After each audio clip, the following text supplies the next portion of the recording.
The James Harden saga has been one of the most interesting sagas we've ever seen over the past 3 days because very rarely do you see a scenario where a star player on a contending team gets so disgruntled by the fact that the team put two brand new all-stars around him that he decided to, hold out of training camp to go party at Lil Baby's birthday party and then Dre's nightclub and then continue to miss training camp. That's before we even mention the fact that Meek Mill posted this picture with James Harden with, of course, a signature James Harden cryptic caption, "No young man should have all that power."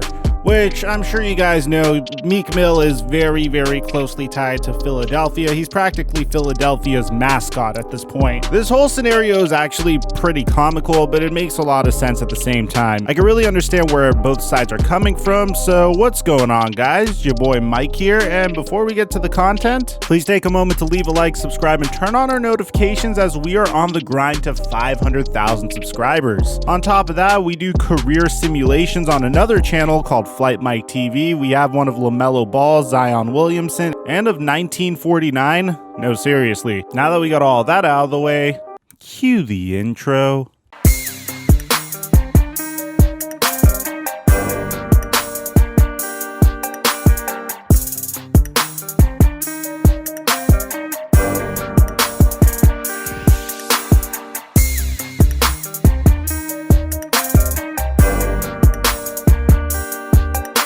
Mic check 1 2 1 2. What's going on, everybody? Guys, I really could understand both sides to this situation. You see, the Houston Rockets are yet again trying to run it back with James Harden. And that's not to say James Harden hasn't had his share of fairly awesome teammates. Going back to Dwight Howard in the earlier part of his career, eventually moving on from Dwight Howard and just seeing what kind of offense they should build around James Harden when they transition to more of an up-tempo type of offense for Harden and surrounding him with pieces like Clint Capella and Eric Gordon and Trevor Ariza. Before they eventually brought in Chris Paul, they gave Chris Paul and James Harden a go for about 2 years, which I think was probably his most successful teammate before they opted to move on from Chris Paul for Russell Westbrook. Apparently, James Harden and Chris Paul didn't get along, and that was the reason why.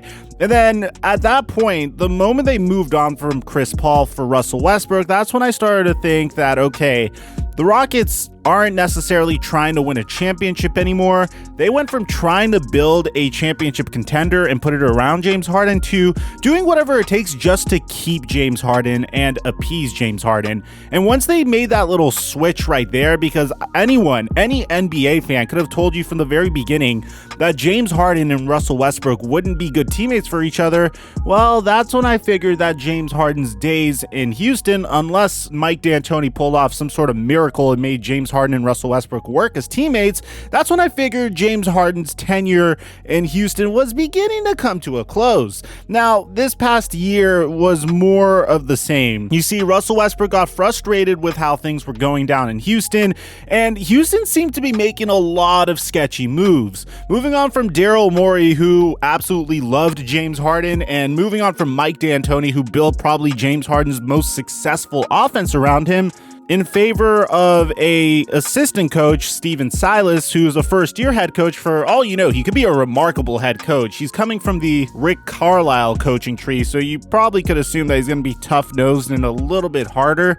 but still run a 7 seconds or less offense. And then on top of that, moving on from Russell Westbrook, who demanded a trade in favor of John Wall, and then trading Russell Westbrook for John Wall, which, with all due respect, I know James Harden said he preferred John Wall over Russell Westbrook, but Houston fans, I'm a huge John Wall fan, and I have to preface this because I feel like I've been really disrespecting this man recently, and I hope he proves me wrong, because no matter what, I always want to see John Wall succeed.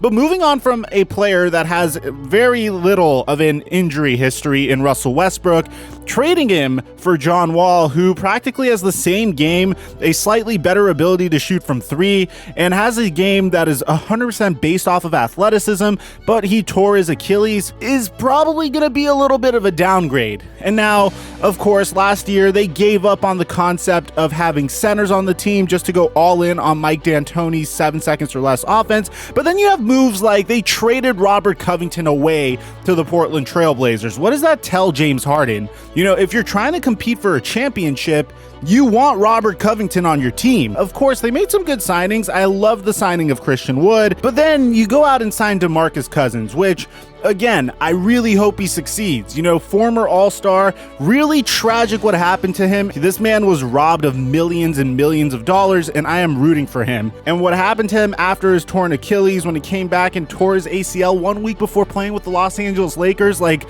come on. That's really tragic, and I'm still rooting for him.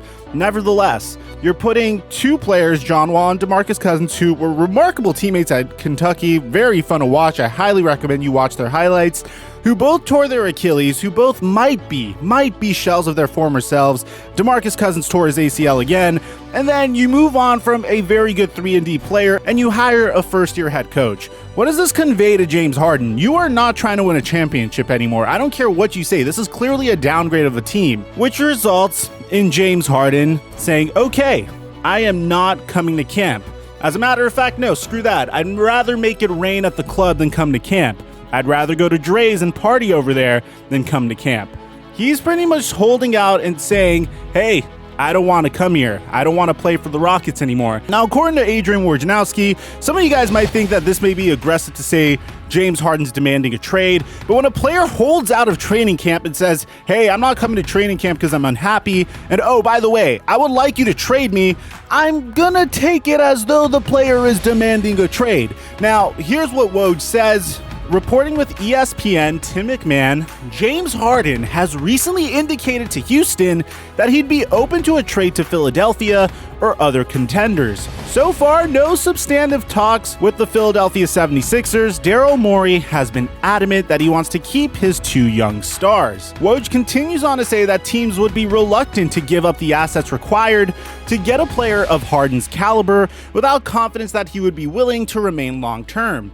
Few contenders have the ability to furnish Harden with the combination of assets that it's seeking to consider dealing Harden. So you might be thinking to yourself, yo, Mike, what on earth does that mean? Whoever trades for James Harden gets him for the 2020 to 2021 season and the 2021 to 2022 season. The 2022 to 2023 season is technically a player option, which if James Harden performs really well at the end of the 2022 season, considering the fact that he's going to be 33 years old by then, chances are he's going to opt out of that for one last big payday. If he's on a team where he's not performing as well, chances are he'll opt in. Very similar to what Chris Paul's contract looks like right now. The problem is, whatever team that is able to give the Houston Rockets James Harden's value in terms of assets will probably not be able to convince James Harden to stay on the roster, because you're probably going to have to empty out the cabinet in order to get James Harden to begin with. We're talking about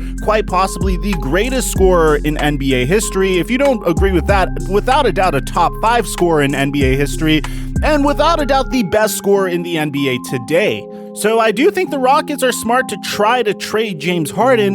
The issue now becomes, what do you trade James Harden for? Yeah, of course James Harden wants to go back to Philadelphia and play with his old general manager and Daryl Morey. Philadelphia looks like an incredible team this year.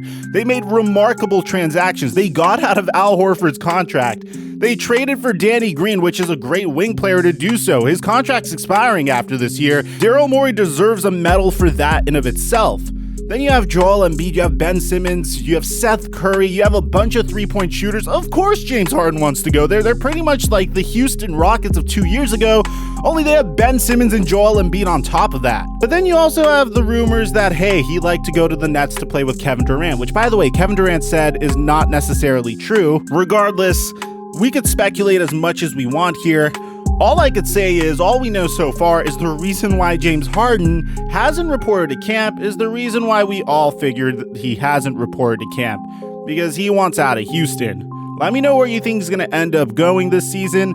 Aside from that, I'm your boy, TheFlightMike, and I have a couple more videos for you guys today. I'm going to get started on those. I'll catch you guys in our next one.